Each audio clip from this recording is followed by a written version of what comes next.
मुंबई। राज ठाकरेंनी मशिदीवरचे भोंगे काढण्याचा 4 तारखेचा आता अल्टिमेटम दिला असताना राज्यात कायदा आणि सुव्यवस्थेची परिस्थिती निर्माण होईल का? मशिदीबाहेर हनुमान चालीसा म्हणत असताना समाजवादी पार्टीची काय भूमिका असेल?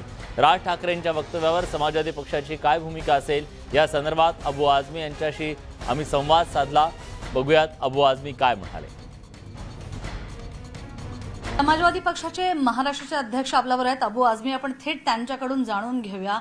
अबूजी, ज्या पद्धतीने राज ठाकरेंचं भाषण झालं, ज्या पद्धतीने त्यांनी 4 तारखेचं अल्टिमेटम दिलंय, याबद्दल तुम्हाला काय म्हणायचं आहे? देखिए, राज ठाकरे ने जो बोला है, पहले सबसे पहले शरद पवार साहब के बारे में, शरद पवार साहब के पैरों के धूल के बराबर भी राज ठाकरे की हैसियत नहीं है। शरद पवार जी इस महाराष्ट्र के नहीं बल्कि पूरे देश के एक ज्येष्ठ नेता हैं, एक बड़े नेता हैं और जिनकी बहुत बड़ी अहमियत है।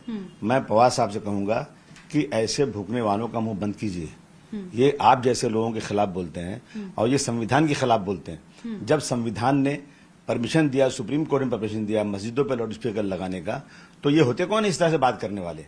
और हाँ, अगर कहीं मस्जिदों में लाउड स्पीकर की कहीं गड़बड़ी है, इलीगलिटी है, तो सरकार बात करे ना। सरकार बुलाए इमाम लोगों को, सरकार बुलाए मौलानाओं को, मुस्लिम संगठन को, और बात करे। उसमें जो भी चीजें हैं वो कमी पूरी की जाएंगी। लेकिन सिर्फ मस्जिदों पे क्यों?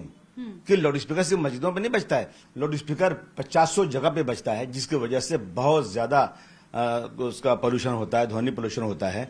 उस पर ये लोग सिर्फ और सिर्फ ये राजनीति में जिनको जनता ने बिल्कुल धुतकार दिया है, वो लोग अपनी जगह तलाश कर रहे हैं और वो चाहते हैं किसी तरह से भी हम जो है वापस आ जाएं। क्या जब इन्होंने पार्टी शुरू किया था, बाला साहब ठाकरे के नाम पर, शिवसेना के नाम पर, लोगों ने उनके परिवार का समझ के इनको 14-15 सीटें दी थी, लेकिन इन्होंने नफरत की राजनीति किया तो लोगों ने इनको धूल चटा दिया। अब ये फिर से बीजेपी, एक बार पहले एक नाटक होता है नौटंकी, कभी एक बार आदमी राजा बन जाता है, कभी जो है डाकू बन जाता है, कभी फकीर बन जाता है, कभी अमीर बन जाता है। इस आदमी का भी यही है, नौटंकी है।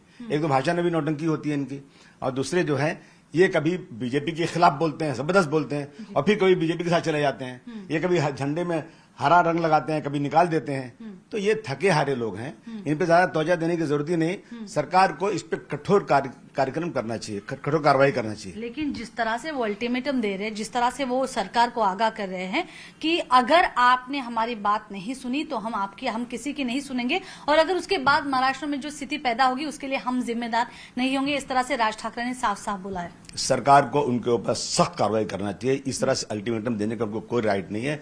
उनको अगर कोई बात करना है तो जाकर सरकार से बात करें, वो जाकर के मुख्यमंत्री से बात करें, होम मिनिस्टर से बात करें कि यहाँ गड़बड़ियां हैं, उस पर वो सरकार देखेगी। लेकिन इस तरह से अल्टीमेटम देकर, दादागिरी देकर, तो हमारा दूसरा समाज जो है वो कोई चूड़ी पहन के नहीं बैठा हुआ है।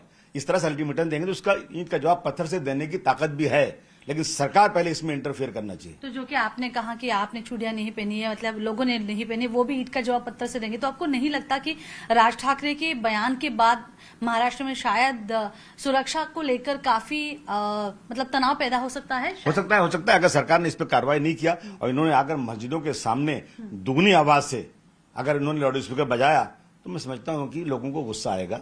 मस्जिदों पे चढ़ करके लोग जो है गुंबद के ऊपर गेरुआ झंडा लगाएंगे और जय श्री राम का नारा लगाएंगे। हमने तो नहीं देखा कोई मुसलमान जाके किसी मंदिर के ऊपर कोई हरा झंडा लगाता है या कहीं नारा लगाता है। हम तो कह रहे हैं कि मंदिरों में आप जो है हनुमान चालीसा पढ़ाइए, हम वहां आकर शरबत पिलाएंगे। महाराष्ट्रातली नेमकी स्थिती कशी असेल हे बघणं खूप महत्वाचं ठरेल।